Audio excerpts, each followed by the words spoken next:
Hi guys. അപ്പോൾ ഇന്ന് ഞങ്ങൾ കുഞ്ഞാപ്പനും ഉമ്മാനും കാണിക്കണില്ല.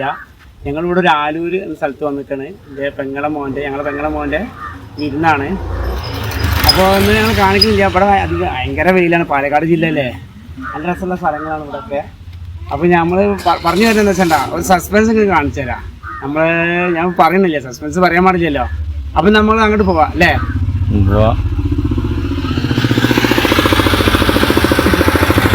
ഇപ്പോൾ കുഞ്ഞാപ്പൂവിൻ്റെ ഒപ്പം അഭിനയിച്ച ഒരു വ്യക്തിയുണ്ട്. വേറെ ആരുമല്ല, നമ്മുടെ ബേബി ചേച്ചിയാണ്. ഇതാണ് ബേബി ചേച്ചി. ഞങ്ങളിപ്പം വിരുന്നിന് വന്നതാണ്. അപ്പോൾ ബേബി ചേച്ചി എൻ്റെ പെങ്ങളെ ഭയങ്കര ദോസ്താണ്. അങ്ങനെ അവിടെ വന്നിട്ടാണ് ബേബി ചേച്ചി ഞങ്ങളെ ഇതിൽ ചേർത്തത്. ഇനി ബേബി ചേച്ചിയുടെ മകനും അഭിനയിച്ചിട്ടുണ്ട്. നമ്മളെ കുഞ്ഞാപ്പൂവിനെ പറ്റിച്ചിട്ട് 50 റുപ്യ 100 റുപ്യ പറ്റിച്ച് പോയില്ലേ ചന്ദ്രേട്ടൻ, അത് ബേബി ചേച്ചിൻ്റെ മോനാണ്. ഇപ്പോൾ ഇവരെല്ലാവരും ഞായറാഴ്ച കൊണ്ട് വരാറുണ്ട്. അപ്പോൾ ഞങ്ങൾ അങ്ങനെ അഭിനയിക്കും, നല്ല റോൾ അഭിനയിക്കും. ബേബി ചേച്ചി ഭയങ്കര ആഗ്രഹമായിരുന്നു. അതേമാതിരി ഇവർ മോനക്ക് വളരെ ആഗ്രഹമായിരുന്നു.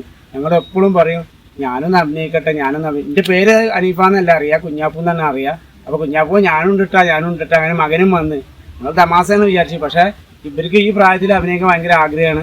അപ്പോൾ ഇവിടെ ഇപ്പോൾ ആലൂരാണ്, നമ്മൾ തവണൂരാളോ. അപ്പോൾ ഇവർ ആലൂരിൽ ഞായറാഴ്ച വരാമെന്ന് പറഞ്ഞിട്ടുണ്ട്. അവർ ഞായറാഴ്ച വരാമെന്ന് പറഞ്ഞിട്ടുണ്ട്.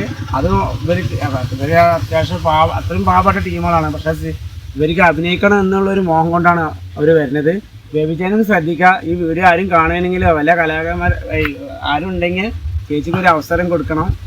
നാടകത്തിലൊക്കെ അഭിനയിച്ചു, നാടകത്തിലൊക്കെ ചെറുപ്പത്തിലൊക്കെ അഭിനയിച്ചിട്ടുണ്ട്. ഭയങ്കര ആഗ്രഹമാണ്. അതേമാതിരി ഷോർട്ട് ഫിലിമിൽ അഭിനയിക്കാനും സിനിമയിലൊക്കെ അഭിനയിക്കാനും ഭയങ്കര ആഗ്രഹമാണ്. അപ്പോൾ നിങ്ങളൊക്കെ ആരും കാണാൻ ഒരു അവസരം കൊടുക്കുക. നല്ലപോലെ അഭിനയിക്കില്ല, ജീവിച്ച് കാണിക്കും. അഭിനയല്ല, ജീവിച്ച് കാണിക്കുകയാണ്. ബേബി ചേച്ചിക്ക് എന്തെങ്കിലും പറയാണെങ്കിൽ 2 വാക്ക് പറഞ്ഞു കൊടുക്കും. എന്തേലും പറഞ്ഞോ ബേബി ചേച്ചി. അവര് പറഞ്ഞ നല്ല ആഗ്രഹമുള്ള ആൾക്കാരാ. പിന്നെ അടുത്തൊരു സിനിമയിലൊക്കെ ചാൻസ് കിട്ടി ഞങ്ങൾ പോവോ? കിട്ടിയാ പോണം, വിളിച്ചാല്. അല്ലെങ്കിൽ നമ്മളിങ്ങനെയുള്ള കുറച്ചൊക്കെ റോള് അതിപ്പോ ഞങ്ങൾ എന്തായാലും വിളിക്കും. അങ്ങനെ അഭിനയിക്കട്ടെ, എന്നിട്ടല്ലേ സിനിമ. നിങ്ങൾ കുറെ മുന്നത്തെ ആഗ്രഹമായിരുന്നു ടെലിഫിലിമിന് ഒരു മുഖം കാണിക്കാന്നുള്ളത് അല്ലേ? അപ്പൊ ഇത് നിങ്ങൾക്കൊന്ന് ഷെയർ ചെയ്തിട്ട് നമ്മള് ബേബി ചേച്ചിനെ ആരെങ്കിലും നല്ല ആൾക്കാരെ ഉയരങ്ങളിലെത്തിക്കുക. അപ്പോൾ എല്ലാവരും ഞങ്ങളെ വീഡിയോ കാണാം. അതേമാതിരി ബേബി ചേച്ചിനെ ആരും മറക്കരുത്. ഈ മകന് വന്നിട്ടില്ല, മകൻ വരണം വെച്ചിട്ട് ചെയ്യുന്നത്. പക്ഷെ ഞായറാഴ്ച അവർ ഞങ്ങളെ നാട്ടിലേക്ക് ടൗണിലേക്ക് വരാമെന്ന് പറഞ്ഞിട്ടുണ്ട് ഷൂട്ട് ചെയ്യാൻ വേണ്ടിയിട്ട്. അപ്പോൾ നിങ്ങൾ ആലോചിക്കണം, കാരണം ഇവിടുന്ന് ഒരു 600-700 ഓട്ടോറിക്ഷയ്ക്ക് ഉണ്ടല്ലേ ചാർജ്.